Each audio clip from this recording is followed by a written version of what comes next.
Hello friends, আজকে তোমাদের সাথে আমি পনিরের একটি নিরামিষ রেসিপি শেয়ার করব।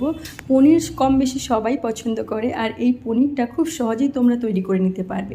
একটা পেস্ট বানাবো যার মধ্যে আদা, গোটা জিরে, গোটা ধনে, কাঁচা লঙ্কা, টমেটো, কাজু, এটার একটা সুন্দর পেস্ট বানাবো। আর এদিকে পনিরটাকে একটু গোল্ডেন করে একটু ভেজে নেব।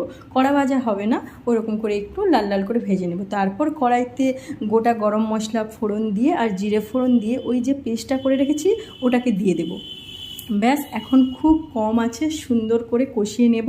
এদিকে একটু আগে থেকে টক দই আমি জল ঝরাতে রেখে দিয়েছিলাম, সেটাকে এখন দিয়ে দেব। তারপরে ওই অল্প আঁচে সুন্দর করে কষাবো। দেখো এখন সুন্দর রঙটা ছেড়ে দিয়েছে।